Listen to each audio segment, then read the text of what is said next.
Okay, let's tidy this up a little bit. Let's close down what's not necessary. So I don't want snap, don't want poker. What I am going to do is have a library just for blackjack. If I was playing snap, I'd have a library just for snap. If I was playing poker, I'd have a library just for poker. The card library is for any card game that we care to play. We've written the code. That's the end of it. So really I need to get rid of all of this, and there's my program at the moment.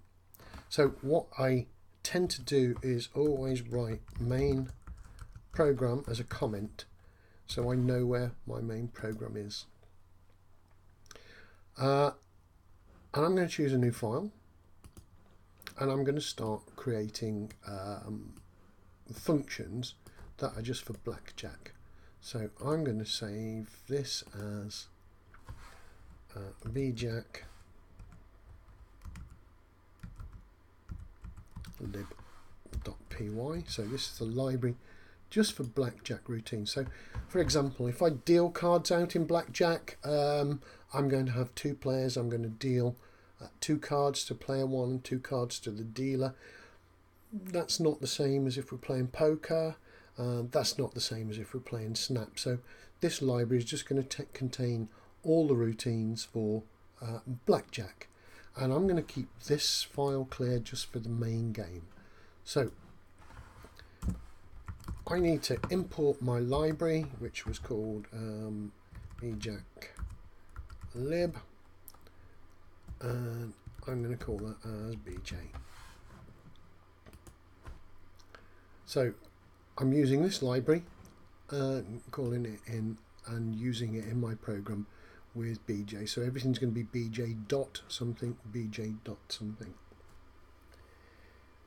So let's take a look at my main program.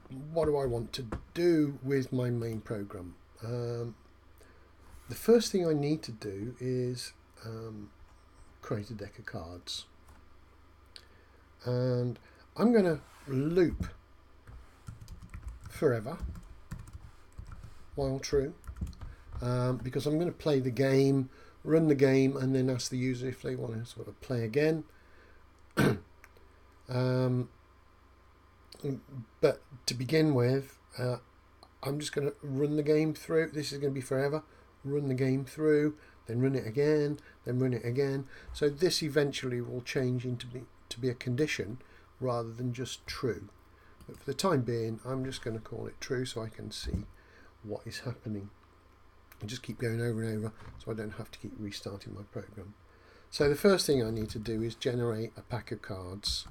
So my cards equals card library dot create deck of cards.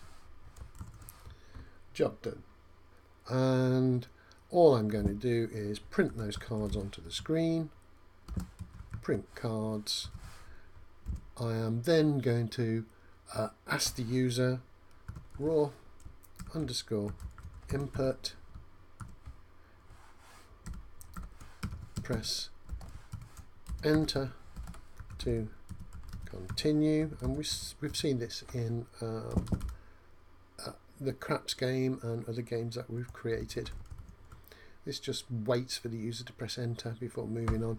What I am going to do though is I'm going to put a blank line or two between each run of the program.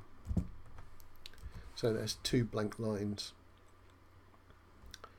So all it's going to do is create a deck of cards, print the cards out, wait for the user to press, and keep looping through here and stopping each time on that. So that's my main program at the moment. So if I run it, there we go, there's my first time through. I've got my deck of shuffled cards. It's asking me to press enter to continue, and then it's printing the 2 blank lines. So I press enter, it's doing it again, giving me a different deck, press enter to continue. So I can test my program this way. Each time I press enter, I'm generating a pack of cards. So if you think about it, when I play the game, I'll want to play it with one particular pack of cards. If I win or lose, I'll want to play the game again, so I'll need a different pack of cards, and so on. And that is going to form the basis of my sort of game loop.